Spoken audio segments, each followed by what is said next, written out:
Welcome back to the Respect the Drive podcast. I'm Tedward here at Garage 42 in Acton, Massachusetts, where I store my cars. Garage 42 is more than car storage, it's fleet management. This is your own personal garage to make sure that your cars are ready, legal, and maintained. So the beautiful thing, you've got a bunch of cars at your house. You don't have time to bring them everywhere for the service appointments. They'll transport them for you, which is a godsend because you know what? I've spent a lot of time in my life bringing cars to and fro mechanics. And it's a whole day. It's a whole day when you got to bring your car for an oil change, or it's got to do a little thing at your specialty BMW shop, or you need that stamp in the Ferrari booklet to make sure that your resale value doesn't go to shit. But maybe you got like 6 or 7 of them. You don't really want to deal with that. I know I'm not talking about everybody, but the other thing is they're starting to do some maintenance now. So maybe you just need a fresh oil change before the season starts in the spring. They'll do that for you. So call Josh at Garage 42. And I'm sitting here looking at my new coaster, which is so funny. I can be bought so easily. Grid Forge Manufacturing always makes me little trinkets. Check out Grid Forge if you need some little stuff for your garage, your office, or a great gift for a friend. Because let's say your buddy has just set his PR at Laguna Seca, at Thompson, at Palmer, wherever the hell they're going. Well, he'll make you a accurate topographical track map on a plaque with whatever information you want. Civic Type R sets this whatever, did a 1 minute and 39 second at Laguna Seca. Do the thing. So anyway, Grid Forge Manufacturing, all this stuff in the show notes. But right now, we are here with one of my favorite New England photographers turned YouTuber. We've got Will Thibodeau here from Captain Crankshaft. Welcome. Thank you very much. Also, I can speak to Grid Forge as well. We have plenty of their trinkets in our shop, and they're great. It's amazing. I need to hang more of them here because I have a ton of stuff sitting at home. The problem is I have them all on my walls, but I have so many of them now that now they're like stacking, and I'm like, okay, we got to do the thing. But the key trays are my favorite. Yeah, we have a couple of those. That does the We have a lot of keys now, so. I lose keys all the time. Yeah. I'm always like, wait, where was that set? And now I just have my key tray. Yeah, and the quality of cars that we buy to build, they always come with only one key. 100%. And we are not proactive enough to get more keys made. So, it's nice having somewhere to put them. If you had to replace that key on that Aston Martin, it'd probably be like $1,400. Probably. Thankfully, it didn't have the ECU one, the emotional control unit with the crystal on it. It just had the silly barrel key. Yes. You know what I'm talking about? Yep. The one that no one will ever make for you. Yeah, the one that looks like it like goes into, it's like a skeleton key for a doorway in like the 1920s. Yeah, feel like I'm going to go to Narnia every time I use that key. Absolutely. So all right, for those people on the pod or listening who don't know what Captain Crankshaft is, you and Jackson are the hosts, the people. So he's Captain Crankshaft. Mm-hmm. You are Lieutenant Lugnut. Yeah. We got to come up with one for you. I respect that. Yeah, when I come on the show, we need one for me. But tell me what this is, because so I've known you guys since you were in like high school, which is really funny. Now, honestly, I think middle school probably is when we first met at some Lars Anderson show. I've been going to the car shows for a while now. That's very funny. Then you were always the photographer. I always saw you with a camera in your hands. You were the kid who would be promoting the idea that like, hey, do you need a photo shoot? It wasn't because you were like, I charge $350. It was like, I want to shoot a car. Let me hang out of the back of a Range Rover and I want to shoot rollers of your thing, or just bring it wherever, because you were trying to create. You just wanted to create things. You weren't like hustling. You were just creating. Yeah, I feel like for me, I was never good at monetizing. And I think that's something that definitely took a bit of a learning curve, especially with YouTube. But I just always loved cars. And before I could drive cars, for me, the thing that I loved the most was looking at them. And with my photography, I always just wanted to capture the essence of a car as best as I could with a picture. And I think for me, that just sort of spawned a love for all things cars very early on in my life. And then it sort of just kind of snowballed into where I am today. Yeah. What was the breaking point? Because so Jackson had been doing this other YouTube thing. I don't even remember what it's called. I just remember seeing Our Future. I just remember him hosting something and being like, it was bizarre because that was the first time that I saw somebody that I knew doing a YouTube persona that didn't match with like the person I knew. Mm-hmm. And it was like, I'm like, is that Jackson? I'm like, I'm looking at this face, but he was doing like a presentery thing. Yeah. It was very much like that, like, did you know? And then it was this whole thing, right? And it worked well. Like they blew the fuck up. And I mean, that's how we started as well, was the same persona. So he moves from that into this Captain Crankshaft thing. And then I don't know at what point you joined, but I remember suddenly like, oh, Will is involved. Yeah. You're doing this. So Jackson with Our Future, they got bought out. by Morning Brew, which is a company in New York. Oh, yeah. So- The Dan Toomey guy, is that? I don't know too he's much like about part the of whole it? thing. I don't think he owns it, but he's part of it or something. They got bought out, and I'm not going to speak too much, but he ended up leaving. Right. So he wanted to do car stuff. He posted, I think, probably 3 or 4 shorts on Captain Crankshaft. And I just immediately knew that it was going to be successful. I knew Jackson was great on camera and smart enough to do something. So I immediately was just like, can I be a part of this? And I mean, I'm sure you've seen our old YouTube videos that me and Jackson and Noah did together, but it wasn't the first YouTube channel I did with Jackson. We didn't have much success in the other channel. A few videos did, 10, 20,000 views, but nothing like what we do today. But I just told Jackson, listen, I know that there's a future with this channel. I want to be a part of it. Let me edit the videos. Let me do whatever I can. Obviously work for free because it wasn't generating any money at that point. Yeah. And at that point, Jackson was still hosting videos for our future. So he was still getting paid from that. I was still working with Q Car Care. I was still in school. So for both of us, it was just like let's start working on this as hard as we can on the side and see what happens. And then it really snowballed from there. I think the first 50,000 subscribers was like less than a month in. The first 100,000 subscribers came a few weeks after that.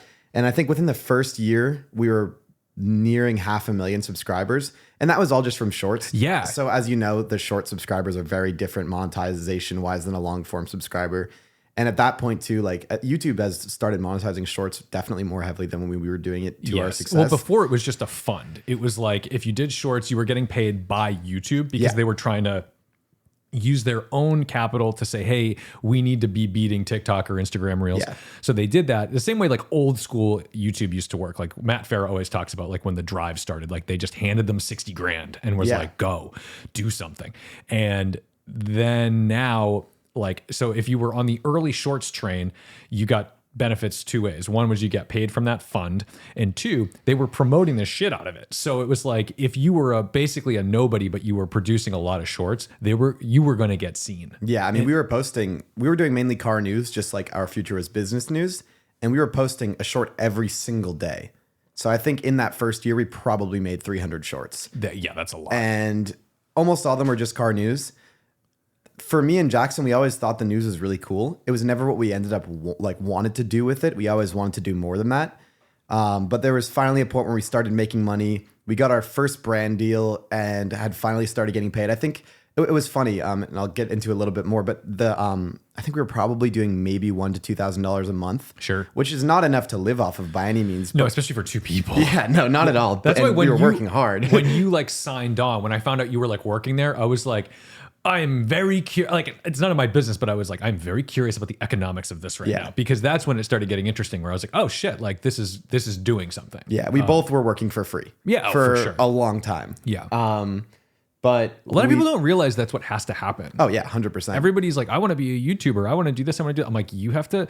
They're like, how long did it take? And like, I'm like, God, I probably was publishing videos from 2015 or 2016 up through 2019 to the point where maybe it bought me lunch. Yeah. Like by the end every day. Yeah. Like it was like if I did $5, I was like, fuck yeah, today was money a day. came out of it. Yeah, if I got $8, I was like, and with tax? Yes, we've done it. I bought a sandwich. Like, yeah, no, I mean, for us, it was very much the same thing. Our growth was exponential. And I mean, there was months where we would do 80 million views and gain 50,000 subscribers. But for someone on a long form channel, which we found out quickly was like we showed people our views and they were like, what is going on with that many views and that little money? Like the first thing we did with channel money was we flew down to Amelia Island. We had finally started getting like averaging $1,000 to $2,000 a month. Yep. We were like, okay, we want to go make content in person. We flew down to Amelia Island for the concourse because like it just sort of happened that was like the first car show of the year that we could afford to go to. And we met very happenstance wise, thanks to the people at the event. We ended up having dinner with Freddie Tavares, Ed Bullion, and Tyler from Movie's Garage. Not a bad group of people to interact not. with. And also when you're hungry, when you're like, oh shit, I'm like in this game, but you feel like an imposter. Yeah. It's good to meet a few people that are like, that you look up as to the real deal. Yeah. Like you're doing it. Yeah. I mean, and for us, like we wanted to build cars. So immediately we gravitated very much towards just like seeing what Freddie was talking about. Yeah. And the first thing we did was we showed them all our views. And they were like, you're making $2,000 off of 70 million views a month? Freddie was like, if that was what my views looked like, it would be $2 million. Absolutely. And that's the disparity between shorts and long form content. And it's really, that's the thing. I feel like, I assume where you're going with this is turning short success into long form success is the real make or break of a channel if you're starting that way. And it is so difficult. It's very difficult. And we were probably the first people to try that. So at that show, we were talking to Freddie and we said, listen, we really want to do a project car, but this is how much money we're making.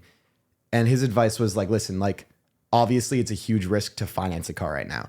Oh yeah. And well, it's starting to go up too, because maybe like a year before you guys were thinking about this, interest rates were probably like less than 1%. Yeah. And then you got there and they were probably nearing 4 and 5. Yeah. I mean, our first loan in a car was probably 8%. Yeah. So we, it's a scary way to start a business. It is a scary way to start a business, and it's still scary. And I'm not saying we're financially stable right now. I can't wait to talk about this. The money has just gone up a lot, but Yeah. we spend a lot more. But yeah, so he said, listen, I'm not going to give you the financial advice and say, go take out a loan on a car, but that's what I did. Yeah. And if you have a car in mind, you have a project that you have a passion about, do it. So we literally got back home and we immediately started shopping for a 996 because me and Jackson both love Porsches. There was a great story to our 996, and we ended up just getting so lucky that the cheapest manual 996 on Auto Tempest in the country was 5 minutes from Jackson's house. I was just thinking, I wonder how many people Freddie has given advice to be like, look, this isn't the smartest thing in the world, but you got to take a loan out if you want to make the money. And I wonder, like, you're probably the one channel that was like, okay, did it and succeeded versus like, I bet there's like 100 people that are like, fucking Freddie. I hope not, because Freddie's the nicest guy I've met in the scene. Like, genuinely one of the people that's willing to help anybody with anything. Yeah. Like, but I mean, yeah, it's a big risk. But Freddie not Freddie scares me. The snowball effect of these YouTube channels needing to go bigger and bigger and bigger and bigger. Freddie's story scares me because I'm like, fuck me. If you need to buy a P1 to do things, like, the door is closed. Yeah. I was thinking about this the other day, how I'll put this in like the most first world possible way. If you fly on a private jet for your first time, it doesn't matter what the jet is. It could be some like ratchet piece of shit. And you'd be like, oh my God, I'm on a PJ. Yeah. You'll take the pictures, whatever. But let's say you get on like a decent plane, right? You're on a plane, you go somewhere. After the third or fourth time you've done this, you'll start to critique the plane. Mm-hmm. And you go from being like, oh my God, I'm on a private jet, to being like, the last one was nicer. Yeah, this one's loud. And that's fucking pathetic, because you're like, oh my, so that's how I view YouTube. Is it like, it started with like, oh my God, people own Ferraris, to now being like, if you're not buying a crashed out hypercar, you're nobody. Yeah, I mean, everyone's doing it now. You have Goon Squad just bought the Senna that Edmund Mondiu like crashed. There's Freddie with his P1. There are a few other YouTubers who I know have crazy projects in the works. I can't say, but I know there's a YouTuber with a crashed SVJ that's going to be coming out soon, and like stuff like that you can't even fathom being on YouTube 5 years ago. No, like, and the financial risk of those cars is so scary, because you're not talking about like I bought a Honda Civic Type R because I was like, if I blow this engine on a racetrack, it's like $6,000 all in to replace that. Doesn't fucking matter. And like, no one's gonna give me shit about a non-numbers matching Honda. Exactly. Right. Yeah. It's not like if I blew it on the E92 M3, it's like a $20,000 situation. You do that on the Porsche that you're probably in for 40, 50 grand. Those are scary things. So people, they're buying these things up front. I mean, even if you have a crashed SVJ, you're probably still in that for $450 to $550. Yeah, right? I mean, I know Goon Squad ended up getting that Senna for $350. Freddie's P1 was over $500,000, and you're spending $500,000 on something that to 99.9% of people is completely worthless. Absolutely. And you not need even to knowing if anything's salvageable. No, and you need to make the money back on ads. Yeah. That's the fucked up part. Terrifying. It's like, yeah, you're sure you'll sell the car at the end of the rainbow, but like the reality is like, you're putting that money up front so you can make ad revenue. Yeah, and a lot of these guys don't even sell the car. They just keep buying fucking warehouses. Buying warehouses, or the giveaway thing is something else we can get into later. Because that's a great place to be if you're doing a good job and if you have the following. But it's also, that's another risk in its own sense. So you buy this 996, it's the cheapest thing, it's a stick, and you safari it. Yeah, somehow I love this. Everything fell into place with that car. we bought that car virtually sight unseen. We took it for like a 10-minute test drive. Didn't really know much about it. It was super high miles and had definitely been in a few accidents, but we just kind of bought it because we loved it. And we always wanted a 911. Neither of us had a 911. And there was a great story about Jackson's father wanting a 911. Yeah. And we bought that car with no plan. We didn't even know we were going to safari it. We just bought it. And we were like, okay, this is really cool. What can we do? And that was kind of when the Dakar was like starting to get delivered. In Brock from 996 Road Trip was starting to become, that's his name, right? Yeah, Brock. I've never met him, but his name on our channel is Private Parts. Private Parts. So he's funny because I like that a lot. That's very good. So he's the Howard Stern. That was the Howard Stern movie. That was the name of the Howard Stern. I didn't even know that. Yeah, in the 90s, Howard Stern had a movie called Private Parts. That's funny. But that I wasn't alive then, so. You fucking kids. The idea of that, like, I love how Porsche as a brand has basically looked to the culture of their owners for inspiration for the future. So for example, Magnus Walker comes on the scene and suddenly you've got like, oh, not all 911 owners are like prick lawyers who are like just picking up high-end escorts to go to a club. Exactly.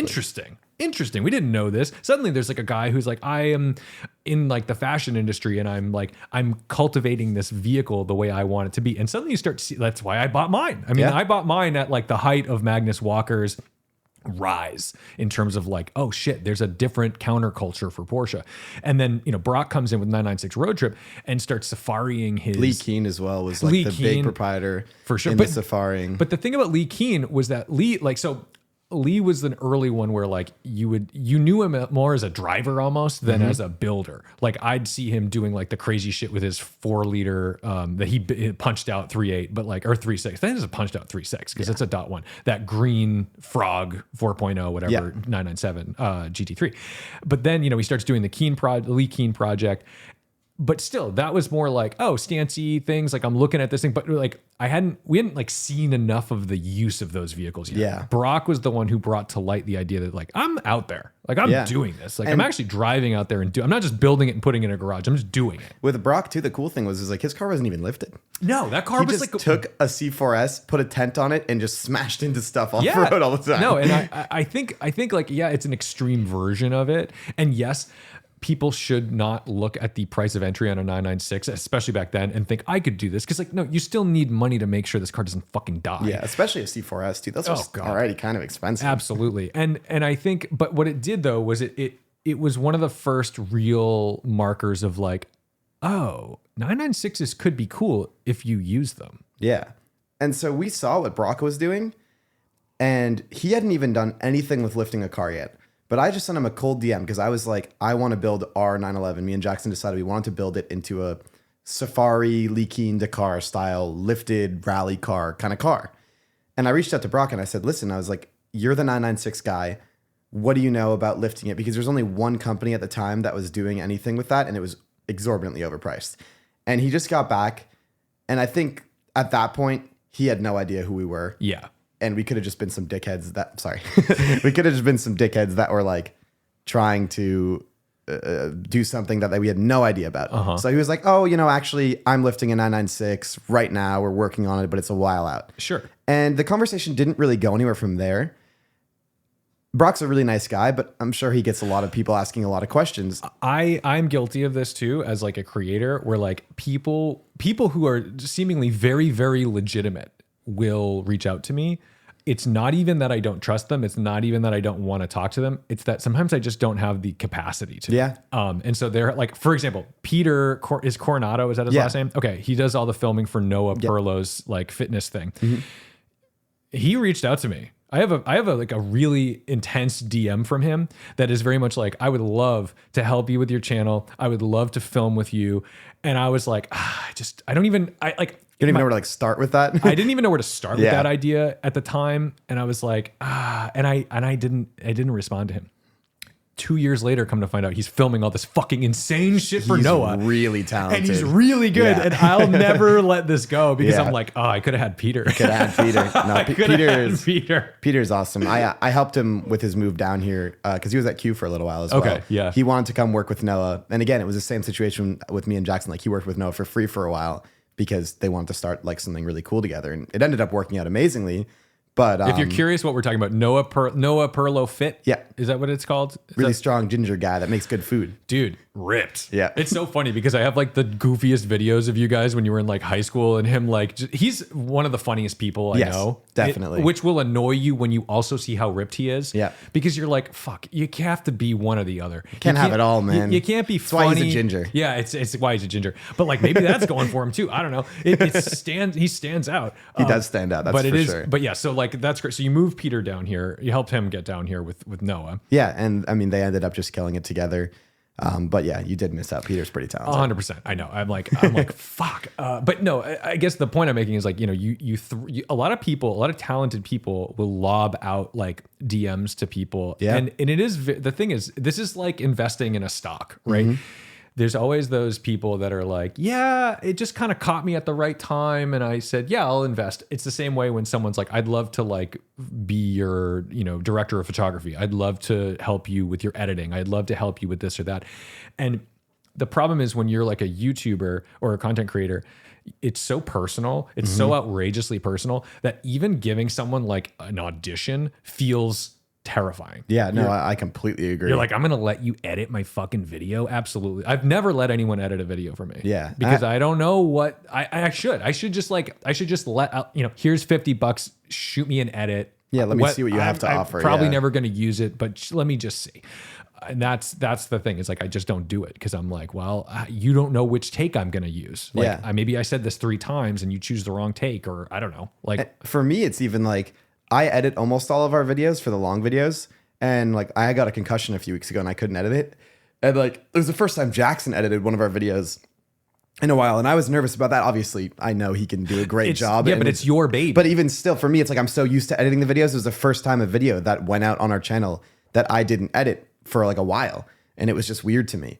And I mean, like I said, I completely agree why. Like, it's so hard to let someone in that door with your channel. And I'm very fortunate to have gotten in with Jackson very early on. And I think like he was used to having a partner because he had a business partner in the Our Future thing. So it was like, it just ended up working out really well. And we work really well together, which is nice. But I mean, yeah, for you, like we get DMs all the time, people saying, hey, let me edit for you. Let me edit for you. And I'm just like, no. All right, no, because I want to do it. it's funny too because there are people that I absolutely love, and like when a lot of times I'll have like freelance gigs that people are like, hey, could you do this for us? And sometimes I say yes. It depends on who it is. And I'll do like a little commercial work for somebody just for, you know, I've got a few days. Let's fucking make some money. We do right? the same thing. Why Yeah. not? Little consulting work. But then there's other times where I'm like, I don't have any time or I don't want to. And I'll give them like 3 or 4 names. And I'm just like, these are the people you want. Like, Yeah. I know this person's style and I know they'll do a good job with you. Like David used to hire, he had an intern, I want to say. His name is Ethan. He does fucking incredible work. Oh, yeah. I know you're talking about. And he did this. He has a little Ford Bronco Sport, and he did like a cross country road trip in it with his friends. And he made like probably the best short I've ever fucking seen in my life. Like, just showing like this fucking, it was like a Levi's commercial. It was like so good because it felt like I could feel like the freedom of being on the open road. I could feel like the excitement of being with your friends, exploring, having this like vehicle that's like the tool of the job. I sent it to Ford. I'm like, I know they're PR people. So I sent it to Ford and I'm like, guys, you gotta please just watch this. Yeah, give it a share. I don't think it ever went anywhere. And I'm like, shame on you. Because to me, I've seen a lot of their commercials and I'm like, nothing made me feel anything. Yeah. This made me feel something. And I'm like, well, then that's the deal. You know, I'm not like shitting on them, but I'm just saying it's like, it's the same idea of like, you got to give some of these people a chance. Yeah, because sometimes I agree completely. it's the stuff that you're like, wow, I have no idea. Sorry. So 996 comes along, you lift it. Now you guys are kind of getting into the experiential side of it because it's one thing to be a build channel, right? The economics behind a build channel is a little horrifying. Yes. Because it's a lot of money up front. And if you're starting it from scratch, like you're not already like in the hamster wheel of like build money, build money, build money. It's like oh fuck, like we're getting like 1,100 views and I've already spent $9,000 on parts. Yeah. We started the channel with $0 in. So every single dollar that the channel has spent so far has been generated off the channel. Yeah. And when you're building a Porsche, that's a big risk. Thankfully, Absolutely. Freddie, again, he helped push us on Auto Tempest. We did that first 996 series, and I think it was probably our biggest success of doing a hybrid series where we make a lot of shorts and a lot of long form content. Yeah. We put Auto Tempest on like the short that we did with the exhaust, and it blew up, got a ton of traction over to him. And now we've worked with him ever since. So with Auto Tempest, the guy Nathan who runs it is like the nicest guy ever. Great. And they obviously if you're in the car space, you watch a lot of car content. I'm sure you've heard of Auto Tempest. Yeah, they should sponsor this podcast. They should. No, but they are the best. I love the service. So it was like a dream come true to work with them, especially after watching all these guys on YouTube. But they made that whole series possible. Yeah. The money from them combined with the first few videos actually starting to perform for the first time in a long form for us. Like I think I still remember when the first video like that we did finally hit like 100,000 views. To me, that was like mind boggling. It feels so good when a thing that you made for the sake of being seen does well. Yeah. It feels so fucking good, especially when the response isn't, who are these stupid fucks? Yeah. Because that can happen. Oh, we get that still. Absolutely. But if it's not the main point Yeah. of it, No, right? and that series, we tied it to such a positive message that we kind of cornered people into receiving it positively. Well, yeah, absolutely. Because you're Which like, is oh, and nice. by the way, this is a tribute to my dead dad. Yeah, exactly. So if you have anything mean to say, you can take it up with him. Yeah. Say it to his face. Which is actually wonderful because I did know Jackson's dad and he was fucking awesome. He was so the best like, guy ever. That's a slam dunk because I'm like, yeah, that dude fucking ruled. Yeah. And like there was nothing fake about that, about the tribute to him and everything. Like I think that came through with like even just like the home footage we had with Jackson's dad. Everything really just fell into place so well with that build. And we got really lucky, in my opinion. Well, it was real. And the thing is, a lot of times like YouTube titles and stories, they get embellished a little bit, or it's just like, you know, everyone, oh God, I don't know why it's so important for people to have been homeless before they got rich.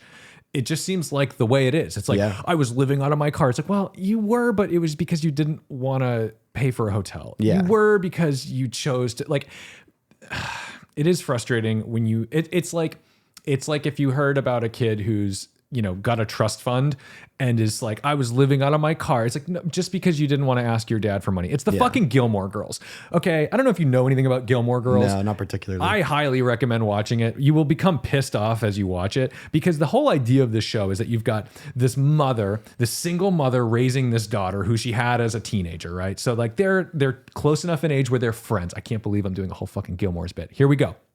But what you find out early in the series is that the mom comes from a shitload of money. She just decided, I don't want to be part of my family, so she walks away. But then the whole show is her just regularly taking handouts from them in exchange for almost nothing. Like, I'm going to put my daughter through this expensive private school in exchange for having dinner with you once a week. And you're like, oh, okay, that's like a $50,000 a year tuition for high school for your... And the long story is like, she's trying to do the two things. She's trying to be, I'm a single mom struggling to make ends meet, but also my parents are fucking billionaires. And so that's the YouTube fallacy that happens a lot, where you'll have these people who are like, I was homeless, living out of my car, doing this and this and this. And now look at me. And it's like, yeah, you had every opportunity. Like you weren't like, a lot of these people weren't actually struggling. They chose to struggle. Yeah. They maybe made They like quit their day job that they were doing great at to do YouTube. And there's still a story to it. Absolutely. But yeah. It's not the same. And I think the problem I have with it isn't that it's not true. They may have literally been doing those things. It's just that like, some people really don't have a choice. Yeah. Some people really are fucked. Yeah. They're in $100,000 in medical debt. Their family is all dead. Yeah. They don't have any opportunities. They don't have an education because of whatever situation. So they can't really get any other jobs. Those are the people that I'm like, yeah, that person living in their car and making something out of themselves. Let's talk. Yeah. That's great. But when you're like, yeah, I have a master's degree, but I chose to live in my car. It's like, okay, like, that was just what you chose to do. Yeah. And there is a difference there. Definitely. I don't know why I'm going off on this fucking tangent, but it is. Yeah. And I mean, I think it's real because we try to keep everything as real as possible. You with our guys are channel. authentic. Yeah. That's what I like about it, is that you're not playing this like fucking rags to riches game. You are financially, especially on the channel, I would imagine, pretty much riding the line of stupidity. Yes. When it comes to your next purchases. Yes, which definitely. I love. Yeah. I like it when you do that, because there's a piece of me that every time I see that you guys have bought a new project, or like you always add me on your close friends story. Yeah. And so I always see what you've bought before anyone else sees Yeah. it. And I usually go, oh shit. And then I wait. And then I gotta just show you what's next because I want to see your reaction to this.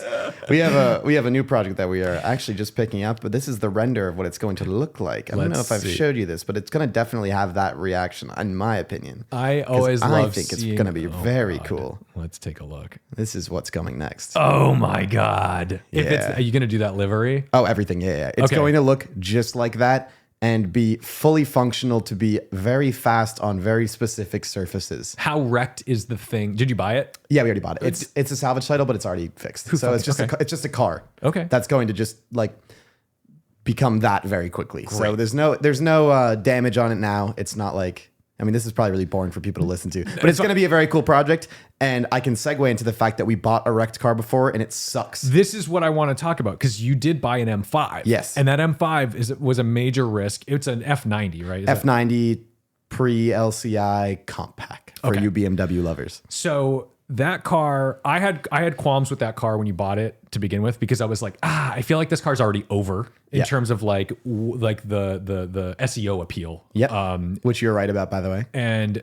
But you know, that's always just a guess, right? Yeah. Like when I saw you bought it, I thought, you're like 18 months late to this party. Yep.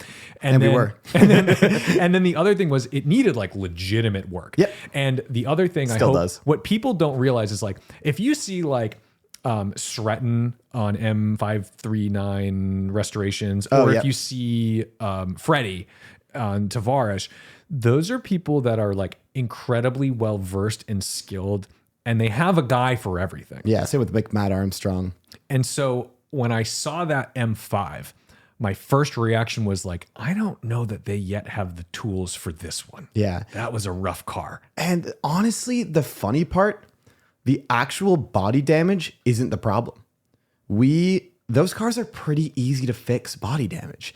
There was no actual full frame bending damage. It was just all the weird little pieces of frame that you can just chop up and weld something new in. So we got that part fixed pretty fast. The problem with that car is just really bad luck. So I just told the story on VinWiki about the whole thing. And basically we bought that car and it turned out to have been owned by some notorious street racer who blew the engine and then crashed it. Great. So we had no idea. We bought the car and then we found out, it has low compression. So then we started tearing into the motor, and then we also found out that the accident had just damaged weird things. Those cars are so overcomplicated that like there's two cam position sensors on each side. One of the cam position sensors got hit by something in the accident and sheared part of the block that it connects to off. No. So it's just like, I just had JB welded. And that's fine. That's like they call it those cars the Valvetronic servo motor that changes like the valve timing. The valve timing that was cracked, and like you have to drop the engine out of the car to fix that. And then after all that, we fixed all that, and still, we fired the car up once.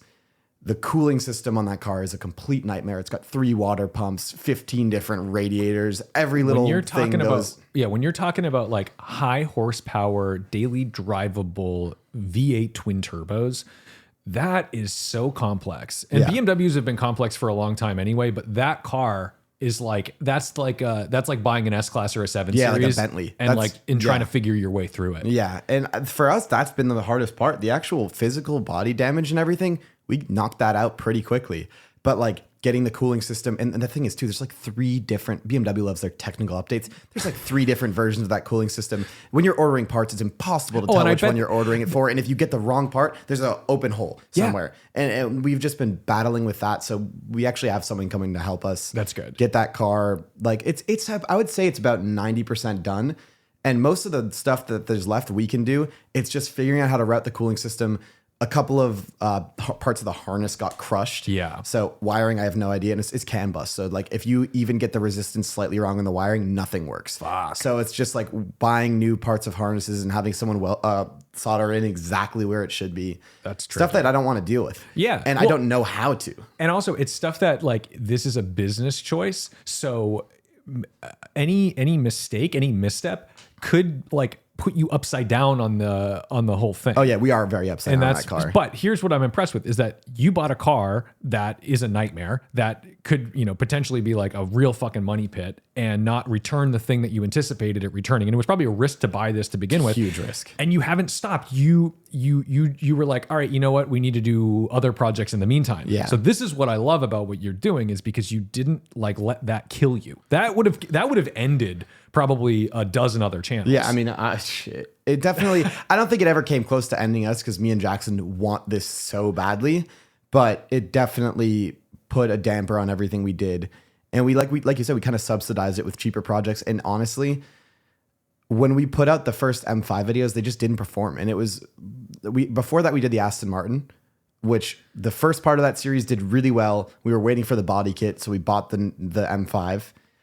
And it just didn't perform. No, because Aston's. So this is the thing. Like I will never pretend I know what's gonna hit and what's not gonna hit. Yeah. But I drive so many fucking Aston Martins that I'm usually like, the people who care. You'll get those loyal viewers. You'll get that audience. But I don't think there's a big attraction to Astons, but what you did do well with that car was you put a ridiculous livery and body kit on it. Yeah. That was fucking cool. Even before that, though, the first video in that series was our first video to do over 500,000 views on long form. I think there's a couple things going for you on that video. Number one was because I think it was one of your first long forms. It was like after the Porsche. It was like that was the first series we did after the Porsche, and the car had a great story. People were interested. Is huge, and people love to see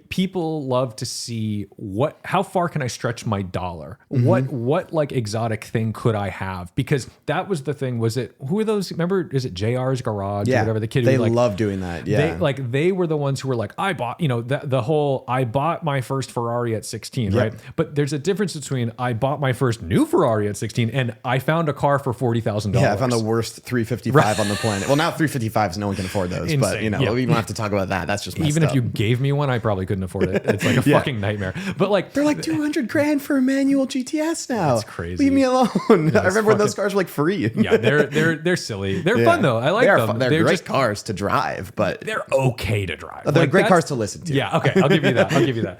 But the idea that like, I think people get excited when you're showing them like, look what you could do for less, or look like, you know, wouldn't it be neat if I wasn't driving this like loaded Sonata and I had an Aston Martin for the same money? I mean, it was a $25,000 car.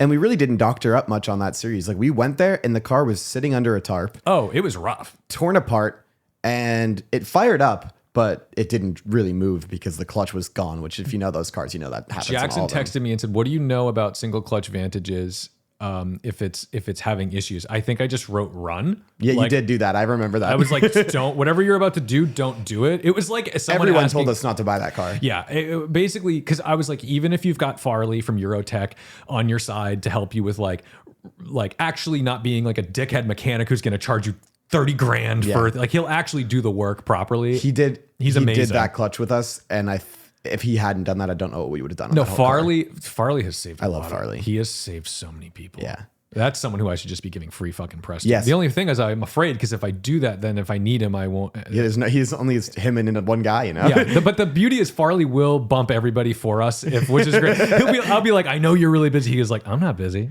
He's like, I'll come in at 11 p.m. on Saturday and we'll fix it. I'm like, I love you, man. He like moves like 12 cars out of the way to put my car in a lift. And I'm like, oh, okay. It's like that. Thank you. Yeah. Farley, I do love Farley so much. Dude, that's the fucking guy. Because he makes it possible to own things that you shouldn't be able to afford to maintain. He's the only reason people can afford some of the cars they run. Yeah, and I mean, at that point too, me and Jackson were not nearly as competent of mechanics as we are now. No. So with the Aston, like we did pretty much everything else in that car except for the clutch ourselves.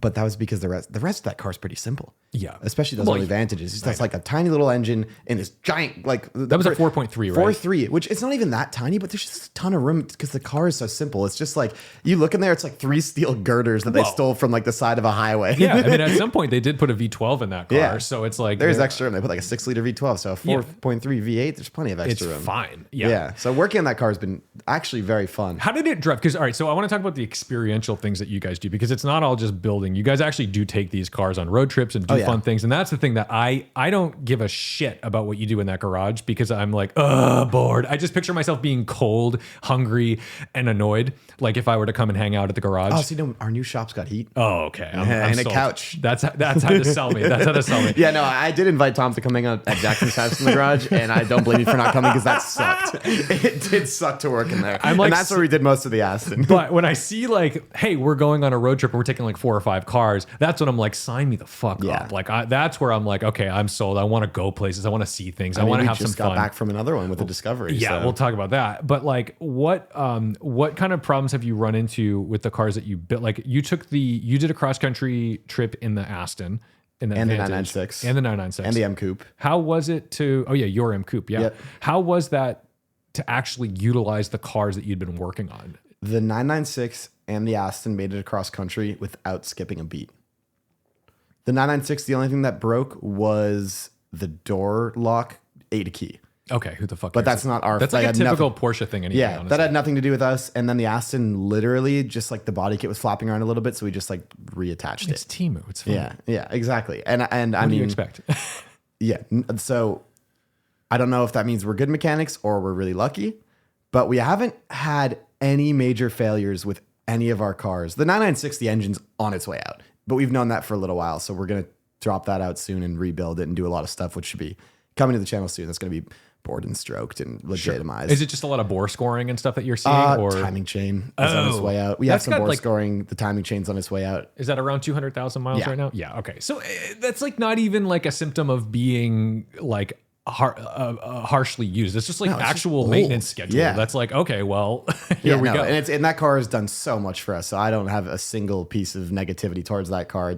It deserves a nicely bored out engine for all it's done for me. I think so too. But no, I think we've just gotten lucky with all of our cars. We stress test the shit out of them. With the 911 on that road trip, we were drifting it up mountain service roads in New Mexico, driving it through the salt flats. We took the Aston through the salt flats, doing 140 miles an hour with a Chinese body kit that 2 idiots attached, full of salt and no real issues. What's your favorite part of all this?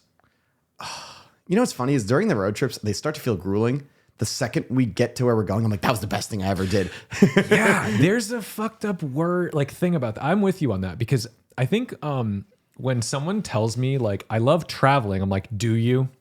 Like, I want to be like, do you? Do you really love traveling? Like, I like being somewhere cool. Yeah. I like arriving somewhere cool. I like when I'm on a road trip, and especially if it's a cross-country road trip, everything blows until Colorado. Yes. Oh, that's literally, there's no route that you can go. You can go down south, hit the Smokies, and that's cool. And then it sucks until you go back to Colorado or New Mexico. It's really boring. And to me, like, especially as an East Coaster, I find a lot of joy being somewhere that looks alien. Like, I love being in Moab. Moab is awesome. Like, places like that really hit hard for me, because even if I'm in the middle of a desert in California or in Arizona or something, it's so foreign to me. Yeah, it's just not like anything we have. That you're like, wow, you just want to like soak it in. And I know a lot of people who, if you live out there, it's like, oh God, who the fuck cares, right? Like we see this all the time. But there is something really special about like taking a thing and driving it out there and feeling like that. But yeah, it does take a lot out of you to get there. Yeah. And that's where like transport, that's where I don't want to be rich for almost any other reason other than to like have intercity on speed dial. Just take my car here, I'll meet you there. Can you just be in Arizona? Can you just be in LA? Like, unfortunately, that's not on the dockets for us for a little bit. But like what's keeping you motivated other than like, obviously, like, I know there's the addiction to wanting to be successful on a platform, wanting to like build your brand, and that's like all stuff that I see from you guys, just because you're like business oriented, you're like hungry for it, and I like that. But from a enthusiast standpoint, like what still appeals to you? What still makes you want to keep driving cars, fixing cars, being out there? Like what's the payoff for you, like on a personal, spiritual, emotional, like enthusiast level? I mean, to be honest, I just still love all of it. I love going to the big car shows. Every time we go to Car Week, I have so much fun. Goodwood, so much fun. I've always felt like that's such a barrier. I haven't crossed that barrier yet. Like if someone said, hey, let's say Aston Martin calls me and says, hey, we want you to be at Goodwood. We'll put you up, and like, great, I'll do it, because I'll be like just a blind person with a press badge walking around being like, they told me to be at this dinner. Okay, great. I am so terrified to show up at Car Week as a civilian. Because I'm like, I don't know where to go. I don't know what to do. I mean, I've been going to it since I was 14. Yes. So I think like I've got to experience both sides of the coin, where it's like I experienced it as someone with no money that could barely afford to be there. And I've experienced it as someone that all the manufacturers want at their events. So and I've enjoyed it both ways. I think for me, the coolest part right now is growing up, loving going to all these shows, dying to go to all these shows, dying to do all these cool things.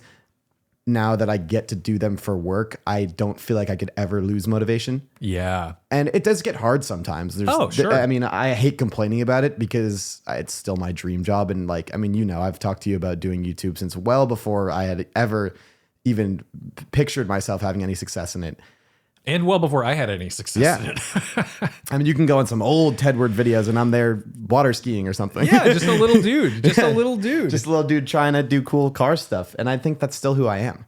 I live so vicariously just now through myself. Yeah, I know. Dude, do you ever watch a video and be like, hey, that looks cool? And you're like, oh shit, that was me. Yeah, I just did that. I did that. I'll be editing a video and I'm like, damn, that looks like so much fun. I'm like, this is literally me doing it. I filmed this clip. Yeah. But it's still, I don't think it'll ever, I don't see it ever hitting me fully that like it's my life and then getting bored of it. Yeah. And I mean, maybe it will in 10 years, but I hope it doesn't. And I just hope that the experiences just keep getting more and more extravagant and interesting. Well, you just picked up a Land Rover. Yep. So tell me about this Disco and what you just did with it. Yeah. So we bought a car that I've always been interested in Land Rovers. I had the L322 for a little while. Yeah. And we always wanted to do something like that for the channel. We've got very interesting taste in cars. And I think it goes against the status quo of YouTube, a lot of the stuff that we like, but we still do it anyways. So we bought this Discovery 2, which is notoriously horrible. We bought one that had been sitting under a tree for like 7 years. It was misfiring horribly, barely ran. And we were like, okay, we're going to buy this and drive it across the country all off-road. What does something like that cost? $2,500. Perfect. Yeah. So it was like, it's something that, it's very relatable. It's risk-free. Yeah. Risk-free for us, which is great. Like, I mean, we had that whole build paid for before we even posted the first video, just by Auto Tempest and other sponsors. Yeah. Love Auto Tempest. He's the best. I'll keep bringing it up because they've saved us so many times. I should be like, also, I think they're the best too. Yes, you do, because they are the best. All the cars with one search, make sure you head over to autotempest.com. But no, so anyways, back to the He's Discovery. handing me $30 right now. Yeah, he just bought me lunch. But we bought the Discovery and immediately just started tearing it apart, trying to make it reliable enough because we promised on the first video, and we set ourselves the goal of we're doing the Trans-America Trail. We're going to do some serious off-roading in this car, beat the shit out of it, and we're going to make it out there. We're going to make sure we make it out there. Failure was not really an option on this series because like it was just such a cool thing to do. And for me and Jackson, it was just something we wanted to do. Like we'd always thought the Trans-America Trail was cool. I've always had an infatuation with off-roading, but I've never really gotten to do much of it, especially around here. I feel like you'd think there would be good off-roading here. There isn't. No, and if there is, it's all on like private land. It's really difficult. New England, illegal. It's very illegal. Yeah. Massachusetts, Vermont, New Hampshire. Like, yes, if you're really in the know, you can find ways around it. But it is mostly illegal because even the people who are like, oh, we go off-roading, they're going off-roading on like around power lines and stuff, which like, I mean, look, I used to do that as a kid when I was little. Like my dad's friends had like H1 Hummers and stuff and we'd go and do shit like that. Yeah. And I'd fucking drive it as like a 6-year-old. But like, it was clearly not legal. Like a gate was just left open. And the thing I fear the most is like, there are times when I'm like, oh, that gate's open. I'll go take the GX. And then I'm like, what if I come back and that gate is closed? Yeah, then you have to ram through it. Because now I'm going to have to make cutters out. Basically, now you're going to either have to do bolt cutters or you're going to have to make a phone call to local authorities and basically be like, hi, yeah, I'm going to have to pay a $10,000 fine for you to open this gate. Please help. Please help me. And I don't really want to do that. No, I agree completely. And so you can't really film that too. No, you can't. No, because it's all like that's the thing. Yeah. The legality of what we film is always a little like muddled to begin with. With car guys, it's just like, it's always going to be one of those things where to really enjoy a car, you're not always staying within the law. No, but and I'm not saying like go fucking swimming through New York, Yeah, but no, we I don't am do that saying either. like, you know, if you're on an empty road, like fucking open it up a little bit. Yeah, and have get some there. fun, you know, it's life. okay. It's Yeah. okay. There is like an enthusiast code. We are all like Dexter. Gotta respect the drive. Yes, we're saying if you're gonna kill bad people. Yeah. You know, if you're gonna be a serial killer, don't kill hookers and children, kill other killers. Exactly. Yeah. That's the Dexter The best method. serial killer, you know? The Dexter method of enthusiast driving. So you take this across the country, basically. I mean, Jesus Yeah. Christ. We drove straight down from Boston right when we finished it. We worked with Lucky 8. They're like all the big Land Rover guys. We modified it. We fixed everything. Had the motor torn down to basically expose valve covers, exposed cam, and then push rod engine, and just figuring out what was wrong with it. It ended up no one could figure it out. I somehow got very lucky looking at an Autel that I figured out that there was an O2 sensor harness that was bad. It wasn't receiving signal. Oh, shit. It was all, yeah, literally like we had Land Rover mechanics like telling them all of our symptoms. No one could figure it out. It was like really, we started to think like this was not going to be possible. And then I literally pulled up the Autel, looked at the live readout for every single sensor on the car. And I saw that one of the O2 sensors, the upstream O2 sensor, was getting 0 volts no matter what we did. I've had this happen to me in my M3 where like I had an issue with, it ended up being a wheel speed sensor, but no one clocked it because wheel speed sensors show two things. They don't just show speed, they show direction. Yeah. And my wheel speed sensor showed speed, but not direction. So everyone was like, oh, there's nothing wrong with your car, but ABS is failing, traction control is failing, everything was failing. And it didn't have like hill assist, which is, by the way, fucking insane when you have a DCT car. Yeah, oh, you need that. Legitimately terrifying. Yeah. It's much easier to do that in a stick shift when you like Modulate actually the have clutch. control. Yeah. Yeah. I'm like, oh God, this is dangerous. I'm going to roll back into somebody in traffic. Yeah. But yeah, it's exactly that. You look at live data and you just like hunt for something. Yeah. And sometimes you just get lucky. You get a hit. Yeah, I honestly think that's what it was. I felt like I just got lucky because no one could figure it out. That's crazy. And I mean, most people were doing some remote diagnosis, but we ended up figuring it out. The solution to that was unplug all the O2 sensors, and it just reverts to a base map that doesn't use O2 sensors. And it worked great. Amazing. Very lucky that we figured out that that's also possible. But then immediately we just dove into fully modifying it, all the bumpers, lift kits, like all the suspension, control arms, all that kind of random stuff that you do when you're going to go do some rock crawling and thrash the car around. And How my issue with solo off-roading is always exactly that, where you're like, what's the risk I'm willing to do? Because when I go off-roading, a lot of times it's with like OEMs, right? I'll go out with Bridgestone. I'll go out with like GM or whatever. And like, I'm with a fleet of the most experienced off-roaders that I could possibly imagine. And I can either, I've gotten a lot better off-roading, but there's a very big difference between what I would attempt when I'm on one of those trips with those guys versus what I would do alone in the woods. in a car that you don't know. Yes. Yeah. How do you decide what your risk like assessment is going to be on those types of trips where you're like, if this doesn't go well, this is like a week of me winching. Yeah. I mean, we had a sat phone with us and we were prepared to make that call and spend the money to get someone out there to help us. But really it was just like, no, let's just keep going. Yeah. Or we had some times where we had to turn around for sure. Cause we did it in the winter too, which is not recommended. We drove up 13,000 feet in Spanish Peak in the Rockies. Fuck. In the snow. That's like scary. the last 5,000 feet of the mountain was 2-3 feet of snow. I mean, And we're like winching to trees, pulling us up. We get all the way to the top and then there's just, it's just closed off. wow. So we had to go right back down the sketchiest off-roading I've ever done in my life. Oh my God. Even though the other half of the mountain was actually like in the sun, so there was less snow. But I mean, it was just kind of like do as much as we feel comfortable for the content and then push ourselves a little bit further. So 2 questions. One, how are you, when you're doing those trips, that's a long trip. I mean, you're out there Yeah. for a week or Yeah, it was more. almost 2 weeks, that trip. How do you maintain the channel like while you're doing that? Because you're kind of off the grid, you're working. So it's like, okay, if you want to maintain like weekly uploads or whatever your Yeah, schedule we're is. Like, bi-weekly for long form right now. okay. All right. So you had a bunch of shorts in the can. Yeah. And then you're like, all right, Well, I was editing the first video of the Land Rover series, the first video where we bought it and fixed it. I was editing that on the road, Yeah. which was a pain. that is, it's the worst. I've And then done it I sucks. spent like 4 hours in a random coffee shop uploading it and making sure everything was good and proof watching it. And I mean, that's the kind of stuff that makes a trip like that like even harder. Yeah. Because like we still have to post some content. We can't just disappear can't for disappear. 2 weeks. As No. much as I'd like to sometimes. Oh my God. The dream. But it ended up not being too bad.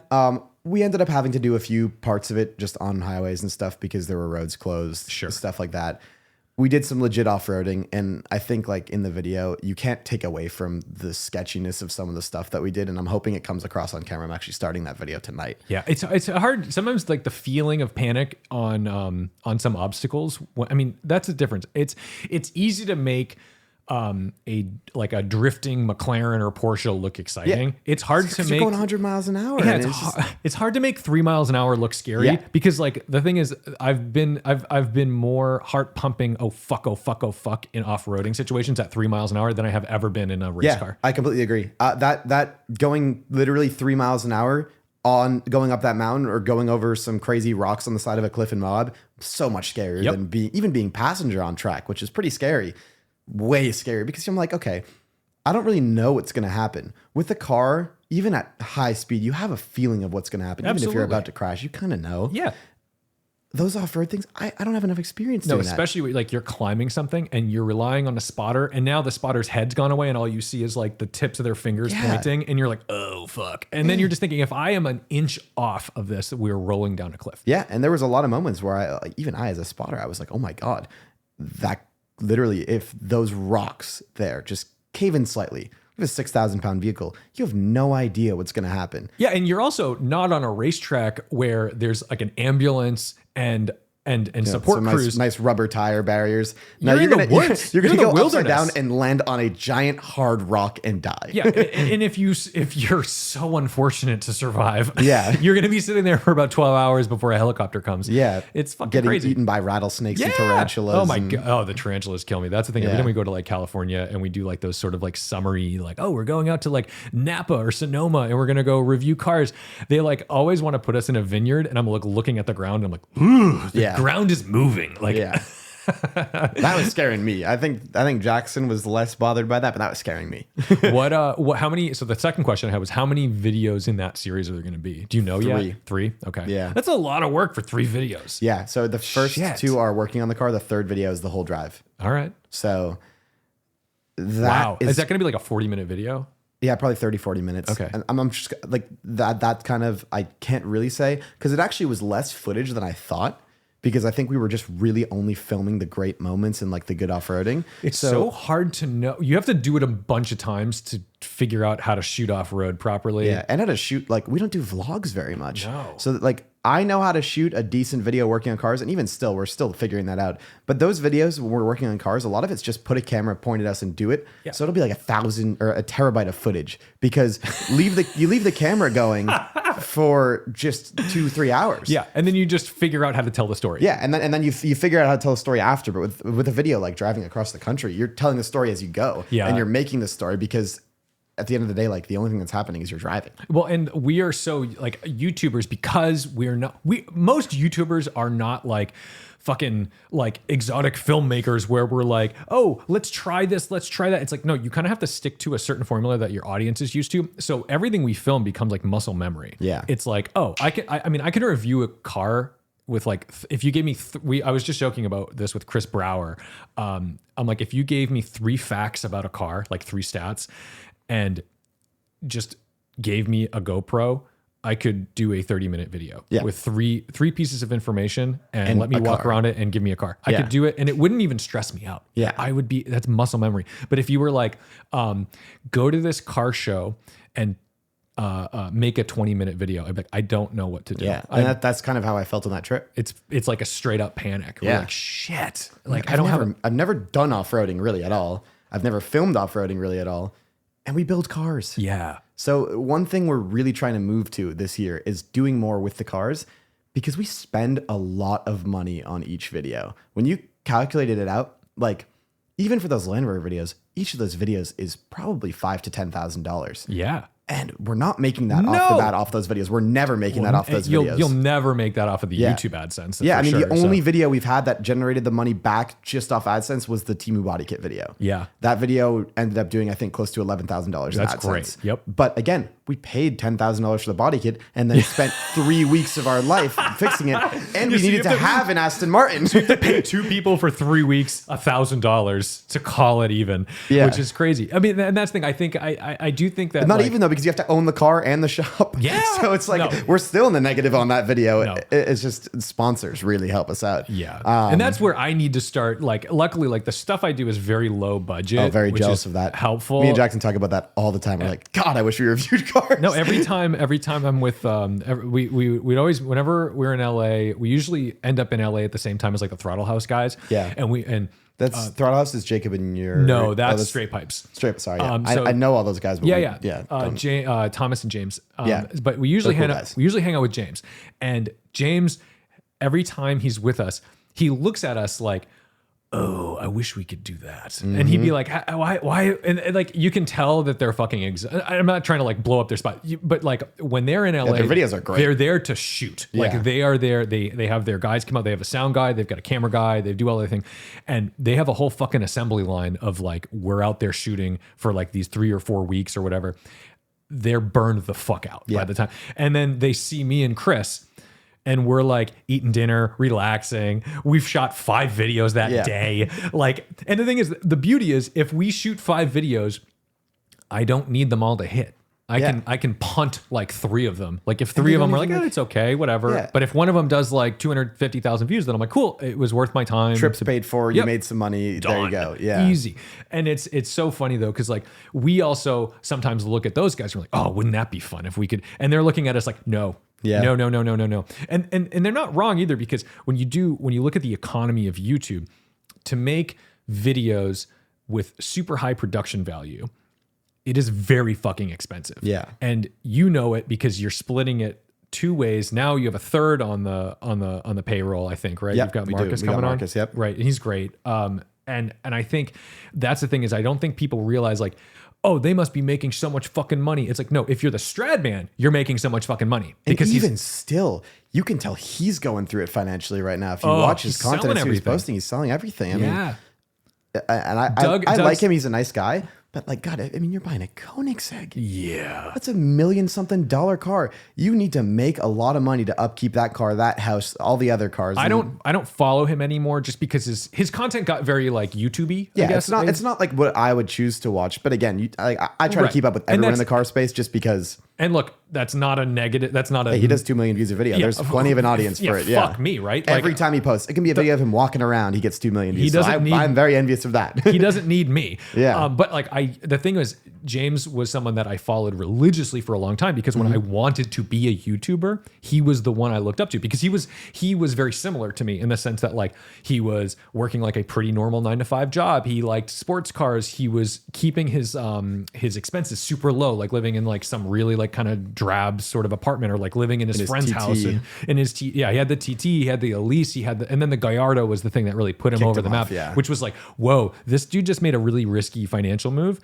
Let's see what happens. Yeah. And then he gets laid off and then decides, fuck it, we're going full time. And I was like, oh, that's my dream. Yeah. And then I think a lot of people, I think him out of everyone, he's probably spawned the most car YouTubers easily out of inspiration for sure. I was lucky enough that like I went out and when I got laid off, I got to spend time with him when he had just wrapped the car in the camo purple, the Gallardo. Yep. I went and we drove around Park City and I remember him giving me like advice that I wish I got like a year later because it didn't like resonate enough. But I think he said something to me along the lines of like, I was talking about like mean comments. He's like, he was like, look, I'm just going to tell you, if you have haters, it means you're doing something right. Yeah. And I was like, oh. And it took me a while to like learn that. I learned a lot from him. You still have to learn it on your own though. You do. It's tough. It's hard to be like an emotionally aware human being in this game because if you're somebody who isn't just like some like, you'd have to be kind of like a fucking narcissist to really be completely unaffected. Yeah. I mean, I have people comment and they're like, I love this channel except for when Will's on the camera. And I'm like, man, I try my best. Dude,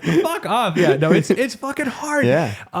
But I liked like Doug DeMuro talked about James on Smoking Tire Podcast. I was listening to that, and he was like, dude, his fucking house isn't done, and there's no kitchen or whatever, like blah blah blah blah blah. And I'm like, oh shit. So that's when you start to be like, okay, this guy's clearing $2 million a year on AdSense.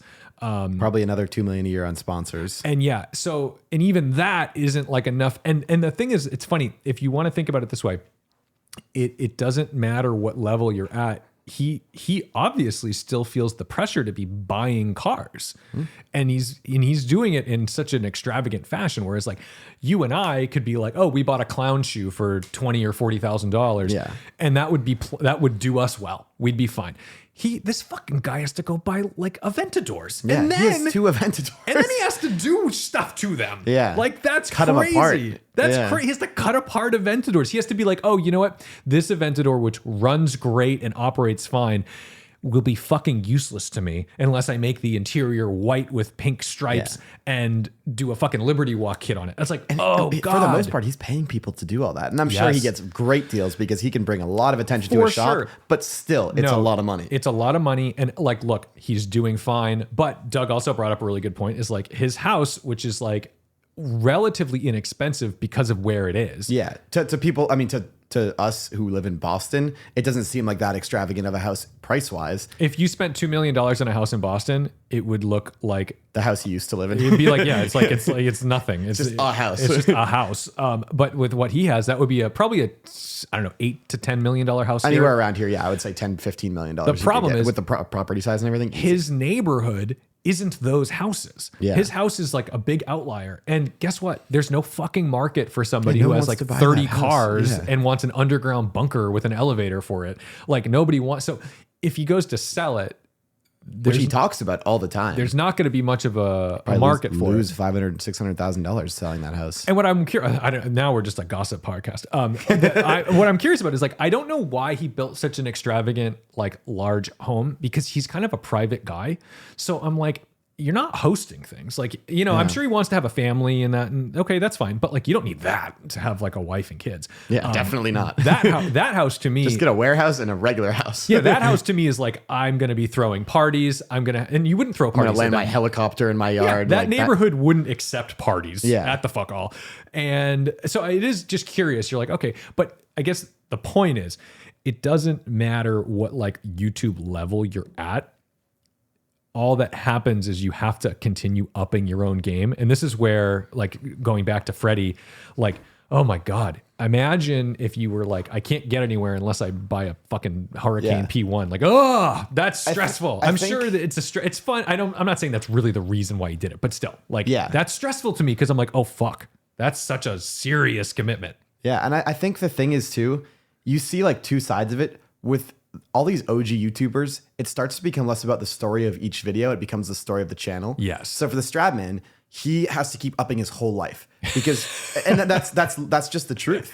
Is like people watch him from that. Like they watched him at first because he went from being homeless to having a Gallardo. Yep. But if you want to keep that up, you just got to keep having. Okay, now you're homeless, and then now you have an Aventador in a nicer house. Now you have a Bugatti. Okay, if you have a Bugatti, you have to have the nicer house. Yeah, what goes bigger than a Bugatti? I guess a Koenigsegg. And now you see him talking about, oh my God, I kind of regret buying the Koenigsegg, which I mean, it's fair. But at the same time, it's like, if he really wants to keep those views up, the people watch because they want to see how big you go next. And that's something that me and Jackson are desperately trying to avoid. Yes. Getting trapped in. And I think the best YouTuber that is Auto Alex. Okay. They buy random little shit boxes and people love it. And I love that so much. This is what I wanted to ask about too, is like, what is the future of YouTube? Because the thing that got me into YouTube in terms of like, the first time I realized that people like had channels and like were creating the way like we typically think about creators. Because before I thought of YouTube as like, you throw up a cheeky video of like, look, I did a burnout. You know, it's like, look, my dog played the piano. Yeah, exactly. It was like like that's YouTube, right? Yeah. But then like I started being like, oh, who's this Shmee guy? Let's say that. Or the one that I really followed religiously for a long time was Seb Delaney. Yeah, because it was so organic. I met him at an airport. Cool guy. Oh man, like Seb, my ex one time made me a birthday card, and it says it's literally your birthday, and it was just a hand drawn picture of Seb, which I'm like, this is so fucking cute. But like, I loved him because it was like, of course, the dude's living in this like ridiculous house in like the south of France, like looking upon Monaco. Yeah. Like it's absurd. It is absurd. But it democratized the absurdity. That's what I liked about it, because it was the first time I was like, whoa, like look at this life this other person is living. John Olsen too is like a very similar one to that. Yeah. He went too far. And now I'm like, I can't, I don't know what the fuck, man. Like, it's fine. Go do that. Like when we're playing credit card roulette to fill up a yacht, that's when I'm like, I'm out. I don't care anymore. Yeah. But back at the Seb Delaney time, he was a similar guy, like just living this extravagant life, and it was on the internet. And it was like, oh, you had your friends over who were like, some of them at the time, like struggling to own, like, Paul Wallace probably had his R8 or something. Through glass with like the 4C. Yeah. And they were stretching their budgets to get these things. And then they would go hang out with their buddy down there in like this beautiful place. And they were all it was just fun. Yeah. It was fun. And it wasn't flexy. That was my favorite era of YouTube content, was when they would do the Monaco supercar spotting challenge. Yes. I love that stuff. I love shit like that. And like that inspired me to make videos because I was like, oh, I could have a channel with a theme. I could have a channel that like does things. I could have a channel that represents the things that I have access to. And the thing is, the second those channels go from, hey, this is fun, day in the life, to like the, not to put him on the blast really, but like Mr. JWW, I feel like went very much from that to like, here's my collection of outrageous shit and blah, blah, blah, blah, blah. And it was more just like money flexing at that point. And then I'm turned off. And that's kind of why I stopped even watching like Stradman, because I'm just like, all right, this is no longer like fun. This crazy dude bought a Gallardo when he definitely didn't have $100,000 to spend. Like that, it goes into a level where I'm just like, this is no longer my world. It's no longer relatable to me whatsoever. And I don't like envying people. So I'm like, I'm out. Yeah. And what's funny is, I hope I'm not blowing up his spot, but I had a conversation with him. Which one? With Stradman. James. Yeah. And he was just like, honestly, man, I wish all I could do would just be take my cars for a drive, not film, and enjoy them. Because he loves the cars still. And I don't think he's lost that. But at the same time, it's that chase of the views and the chase of the story. My M5 and my Porsche collectively drove maybe 1,000 miles last year. And I give him a lot of crap for this, guys. Don't worry. And I will tell you that. And I'll do more. Probably 80% of those miles are on camera. Yeah. That's fucking stupid. Yeah. Of course I want to bring my viewers into the world of my drives and stuff like that. But like, there is a point where you're like, I kind of need to do one of these for me. Yeah. Or like, just use it, just enjoy it. Bring them for the fun, wild shit. Or if you have a good idea, do that. Yeah. But like, it's like, if I'm driving the car, I might as well make some money. Yeah. And that's annoying. I hate that feeling, but it's true. It's the way it goes. So what do you think? All right, real quick. I do think that, we've just talked about like how YouTube feels like you always have to up the ante. You always have to go further and further and further and further. I think there's going to be like a great reckoning where it comes back to the beginnings and back to basics, because I think you're starting to see that right now, actually. I'm excited about old cars. I'm excited about affordable cars. I'm excited about, I talked to Eddie about this last week on the podcast. I think tuner culture is going to come back in a different kind of way, because no one can afford anything. The average price of a car sold in the US right now is like $48,000 or $50,000. If you're fucking 17 years old, Yeah. Not happening. Like the days of like a $2,500 car are kind of gone, unless it's this fucking like Land Rover. Yeah, that doesn't work. And we need a shop. Like you need some know-how and your own shop and a lift and everything to get it working realistically in a decent time frame. And that's not a risk that most kids are going to take, right? So I think what's going to happen is you're going to get like these hand-me-down cars. They're going to be like the 2010 to 2020 eras of like Mercedes or BMWs, C300, 330i, or Hondas. Like, I think what we're going to see is like a tuning culture come back, because people like Cuba, you're going to have to keep this shit alive, because, Cuba's embargoed, right? They can't get any fucking cars. So they have to keep these 1950s cars alive. Whereas like Americans, I think they're embargoed by the price. They either go into exorbitant amounts of debt to buy like the new thing, or they're going to have to keep their grandma's fucking Camry alive. Yeah. And I just think that the keeping the grandma's Camry alive thing is going to come back in a big way. And people are going to have to get clever and use a little ingenuity to be enthusiasts in the 2020s and 2030s. Yeah. And I kind of hope for that a little bit in some ways, because I like a supercar and I want Ferraris and stuff. But like the picture of the car that I just showed you and all the stuff that we've done in the past hasn't been that insane. And you know, we haven't spent more than like $35,000 on a car, which is still a lot of money. It is, especially for a 23-year-old. Like, I don't feel like that's normal. But it's not even as much money as the average person spends on a fucking car. Yeah, I mean, it's a new Civic. Yeah.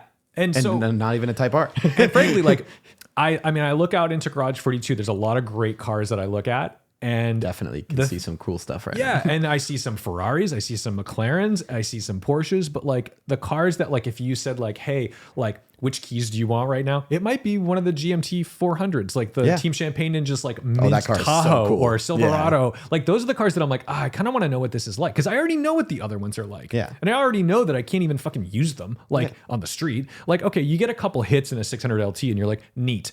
But that was fast and scary, and I can never go fast through a corner as it can go. And then you're in traffic and you're like, oh God, I hope nobody rear ends me because the gearbox is like hanging out the rear. You know what I mean? The rear bumper's $70,000. Yes. And so you get stressed out. Whereas like I drive one of the Depreciation Society, like that AMG over there. That's an early AMG engine. That is like one of the fucking coolest Mercedes ever. And it's still a really expensive car, but it's unique. Yes. I mean, there's a Hammer in here. That's like 800 grand. You know, like there's some wild stuff in here. And those are the cars that I'm like, ooh, I'm curious about this because I already know what all the other stuff feels like. And because YouTube exposed us to like I was describing the private jet thing. YouTube exposed us to this supercar life. Everyone has had a Huracan. Everyone. I'm convinced. Every single YouTuber has had a Huracan. It's statistically impossible that I haven't had a Huracan. Yeah, I know. I don't know how we haven't had Huracans. Oh, I can't afford one. I know that. But but like it is one of those things where it's like if I bought one, it would not help me. No. It would be boring. People would be like, oh, fucking Tedward bought a Huracan. Who cares? If I buy another air-cooled 911 though, now we have a conversation. And you lift it or you do something unique. And I think for us, that's what our goal is. Our goal is to take cars, whether it's a supercar, whether it's a tuner car, whether it's a German sports car, do something with it that hasn't been done before. For us right now, the rally car thing is huge. It's a bit of trend jacking because everyone's doing it right now manufacturer wise.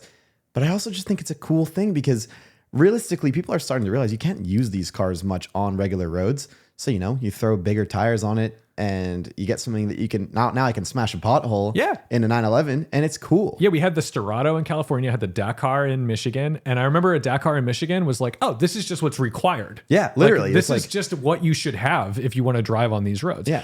All right. Is there anything else you want to plug before we wrap? I think I'm good. Is there something like maybe like aromatic? Oh, yes. To help subsidize our YouTube channel, we started an air freshener company called Luftsense.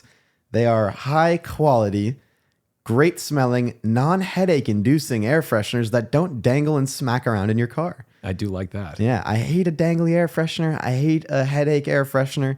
So, you know, we decided to do something a little bit different. So if you're interested, check out luftsense.com. That's LUFTsense.com. Well, keep your eyes out for the Captain Crankshaft YouTube uploads because there's going to be, I said that's so bad. All right, subscribe. No, keep your eye out for the Captain Crankshaft Land Rover series because this is the one time where I'm like literally refreshing my feed where all I have to do is text you and ask you when it's airing, but I don't. I'm just like, is it up yet? Is it up yet? I don't know when this is going up, but it'll be next week, next Monday. Yeah, so if it's going out next Monday, the last video should have just come out. Perfect. Where we drove the car across the country. Great. So if you guys want to go check that out, see what happened.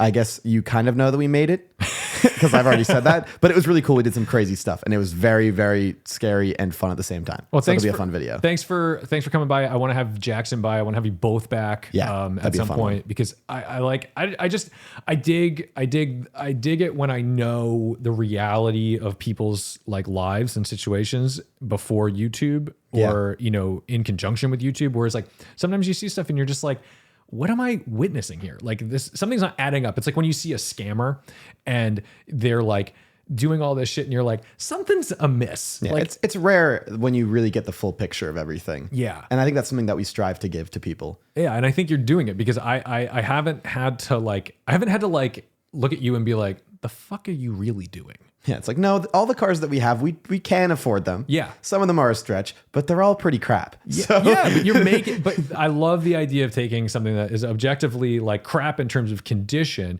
but cool in terms of its its existence. Interesting. Yeah. Right. And then like, okay, and we'll make it into the thing we want to do something with, and then fucking do it. Actually, that's the thing I need to do more with my own car. So Hey, you're always welcome to join us on our trips. You know that. And I've tried to invite you before. I'm coming. Guys, tell Tedward he has to drive across the country and hate himself for a week with us. I'm totally down. I think, yeah, I'm down. I'm in. Let's fucking do it. Car week next year, come with us. Let's go. All right. All right. Thank you guys so much for listening. Check out Captain Crankshaft, Luft Sense, and just keep the dream alive, because I'm telling you, this isn't all supercars. And that's what I want to really emphasize, is that it looks like everybody has money and everybody just has some ridiculous thing to operate. And I'm on the list for the newest like 992 special. Nope.